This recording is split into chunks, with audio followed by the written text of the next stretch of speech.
During these testing and troubling times, it's big magnificent to see the NEU uniting together and protecting our members, the pupils we teach and the wider communities we serve. One thing's clear, at the end of this current crisis our education system will not quite look the same, and we need to take this opportunity to be ready to shape the future of education as we, the educational professionals, would like to see it. Part of this, of course, is looking at the curriculum, our pedagogy and our testing regime.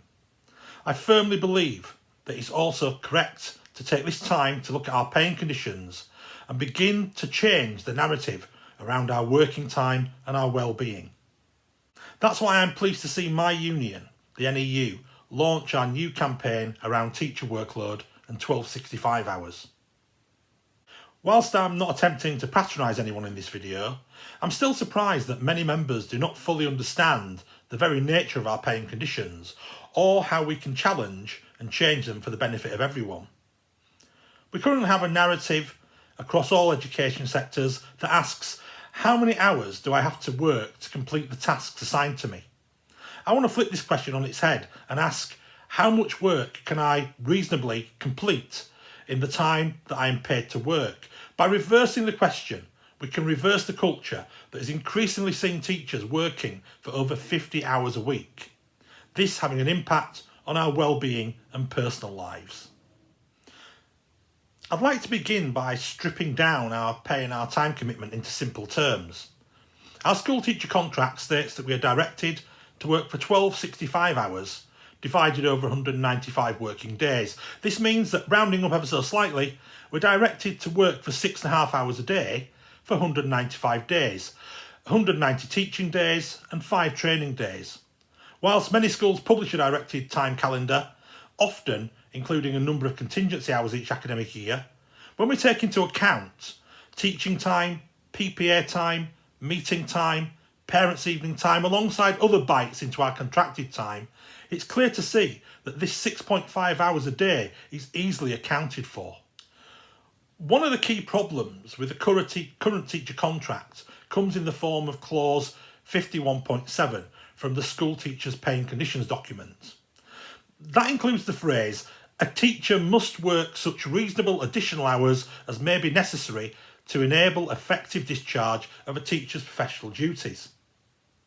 These 21 words leave teachers exposed to excessive additional hours above what we are contractually paid for. This clause puts no fixed time limit on the number of hours we can be expected to work, and this clause must be removed from the school teacher's pay and condition document. Now let's turn to the financial aspect of our contracts. I'm happy to use my wage as an example. I'm on UPS 3 and before my tax, my salary is £40,490 a year. Divided by 1265 hours, my hourly rate before tax is about £32 an hour. As a point of comparison, a new recruit on M1 earns £24,373 a year with an hourly rate of £19.27, and someone on M3 earns £28,413 a year with an hourly rate of £22.46. From the beginning of our career to the point where we reach the top of our pay scale, our pay is not the worst graduate pay, but it's certainly not the best, with graduates in some fields earning in excess of £70,000 a year after a number of years in their profession. One thing that is clear, in terms of a Marxist approach to economic factors centred on workers' pay, is that for every second we work over 1265 hours during the course of a year, our wage is devalued in real terms and we create surplus value. Another aspect of our directed hours is equally serious. Whenever anyone talks to you about a teacher's workday being finished by 3:30 or about the long holidays we supposedly enjoy, these criticisms are easy to refute. We're directed to work for 195 days a year. It is this that keeps our actual salary appearing to be somewhat reasonable. We are not directed to work during times that schools are on holiday, and we are not directed to work at weekends.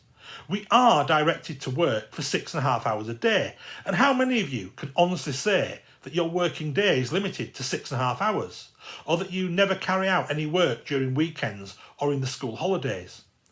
Why should we be driven to these excessive working hours? These excessive hours drive down the value of our wage and drive up the anxiety and stress levels that have seen so many people leaving teaching within 5 years of joining the profession. Every worker, including teachers, has a right to a work-life balance that is mostly in our control and not in the control of those who would impose what is believed to be reasonable from above. So I'm asking, indeed I'm challenging every teacher to change the narrative. Our profession is packed with hard-working and dedicated professionals whose chief purpose is to educate, encourage and enrich the lives of those we teach with knowledge. I know many teachers talk of this job being a vocation. Well, the noun vocation is defined as a strong feeling of suitability for a particular career or occupation, especially regarded as worthy and requiring dedication. Nowhere in this commonly agreed definition does it state that in order to undertake this vocation, we should expose ourselves to the market forces of creating surplus value, or to be exploited at the expense of our own well-being.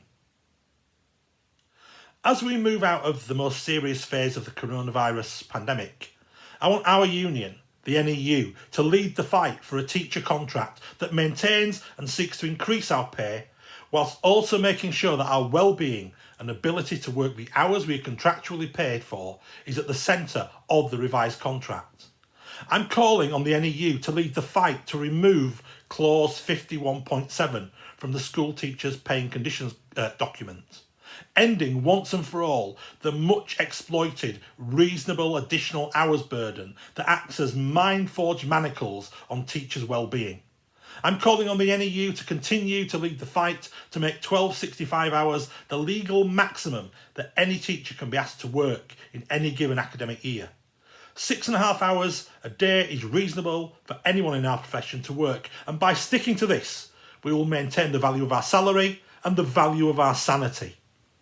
I'm calling on the NEU to lead the fight to change the narrative. And so, my fellow teachers, ask not how many hours do I have to work to complete the tasks assigned to me. Instead, ask how much work can I actually complete in the time that I am paid to work.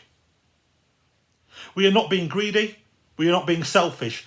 We are being realistic in giving genuine value to the salary we earn whilst maintaining good physical and mental health that can help sustain us in our vital profession. Thank you for listening, and please share the ideas that I've put forward to you today.